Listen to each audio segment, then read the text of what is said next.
Ladies and gentlemen, Slinderman's accomplice has been caught.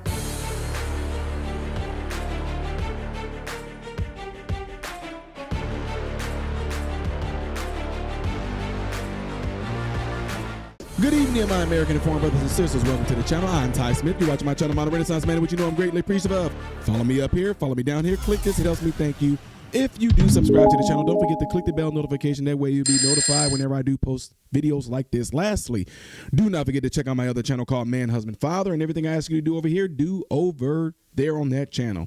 So, ladies and gentlemen, I brought you guys a video last night explaining that horrific incident where a girl or a group of girls who claimed the Slinderman told them to do something heinous to one of their own friends. They lured her out to the woods, stabbed the girl over 17 times, and the girl made it out. If you don't know about that story, I covered it last night. And I told you guys that she cut off her GPS monitoring bracelet and she escaped. Well, ladies and gentlemen, she's been found. You want to find out how? The 23-year-old Wisconsin woman known as the Slenderman stabber has been captured after slicing off her court-mandated ankle monitor, escaping her group home, and leading police on a nationwide manhunt. Morgan Geyser was notoriously known for viciously ambushing and hacking a classmate 19 times in 2014 when she was 12 years old, in an effort to please a made-up internet boogeyman called the Slenderman. Then on November 22nd of this year, she vanished from her group home in Madison, Wisconsin. According to NBC News, the Madison Police Department said Geyser was last spotted at the home at around 8:15 p.m. on November 22nd. About an hour later, the state's Department of Corrections was notified that Geyser's location tracker on her ankle monitor had malfunctioned. But it wasn't until the next morning at nearly 8 a.m. that the group home called 911 to report Geyser missing, leading police on a desperate manhunt to find the twisted attacker. Geyser's attorney, Tony Cotton, even put out a video on Instagram issuing a desperate plea for Geyser to turn herself in to the authorities immediately. Turn yourself in. Do not continue to remain on the run like this. It is not in your best interest to handle this matter that way. Police were initially clueless on Geyser's whereabouts, but a loitering report in Posen, Illinois on November 23rd led to a surprising breakthrough in the search. After a nearly 24-hour manhunt, Geyser was spotted sleeping on a sidewalk behind a truck stop more than 150 miles from the group home and was then arrested by police. According to CBS News, Geyser initially refused to give her real name to the cops, but relented, telling officers to, quote, just Google her to find out who she was because she had, quote, done something really bad. But in a surprising twist, police didn't find Geyser alone. A 42-year-old woman was also busted sleeping on the sidewalk with the convicted stabber. The unidentified woman claimed to CBS News that the pair were best friends and said she didn't want Geyser to be alone when she cut off her ankle tag and escaped the group home. The mystery pal claimed the two had taken a bus to Chicago before walking 20 miles south to Posen, where they were forced to stop when Geyser injured her foot. The middle-aged woman was arrested and released, charged with obstructing identity. CBS reported that Geyser is scheduled to be in court on November 24th. In 2014, Geyser, along with her friend Anissa Wire, made headlines when the friends lured fellow sixth grader Peyton Leutner into a Waukesha, Wisconsin park and stabbed her 19 times in an effort to impress Slenderman, a tall, slim, faceless creature that was first developed in online forums and was said to lurk in forests, traumatizing children. Miraculously, Leutner survived the horrifying assault, crawling her way to safety until she was found by a passing bicyclist.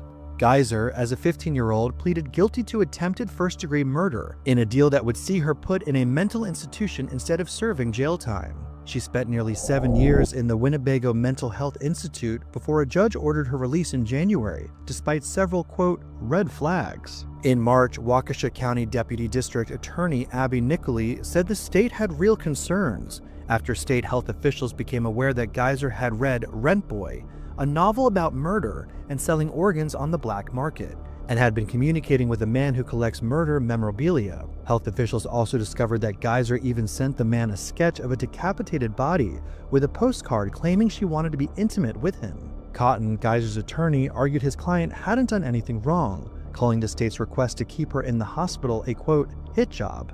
Waukesha County Circuit Judge Michael Bourne ultimately kept to the initial decision to allow Geyser's conditional release, saying, "I don't see the risk to the public." Wire, Geyser's accomplice in the vicious stabbing, pleaded guilty to attempted second-degree intentional homicide and was also sent to a psychiatric center. She was granted release in 2021 to live with her father and was ordered to wear a GPS monitor. Ladies and gentlemen, I am interrupting this video right now because we are back around to that time again, and I know it has flown. This is the time where I do my thing every single year, my annual Christmas for Kids, where you who are the watchers right now can donate and be able to help children who are less fortunate this year have a good Christmas. We had a huge turnout last year, and I'm looking forward to having a huge turnout this year. And the way that you can donate is by going to PayPal right up there, or you can donate through Cash App, and these proceeds are going strictly all to children who are less fortunate this Christmas. So I'm looking forward to it. I'm excited about it, and guys, it's right around the corner. To all of you that are going to be giving, thank you and God bless you. Looking forward to this.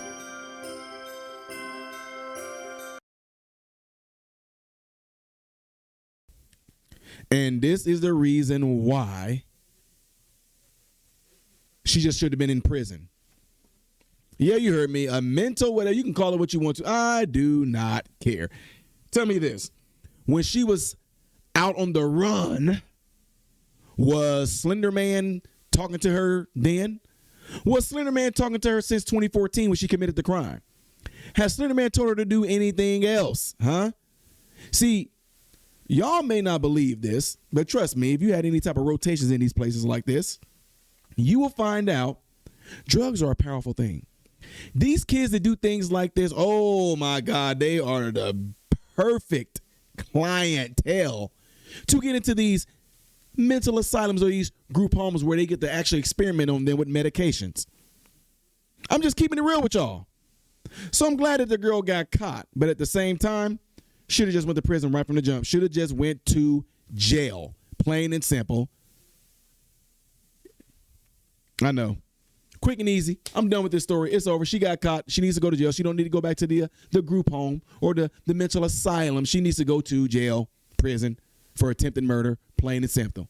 You know what? And that's what, 40 years? Come on, y'all.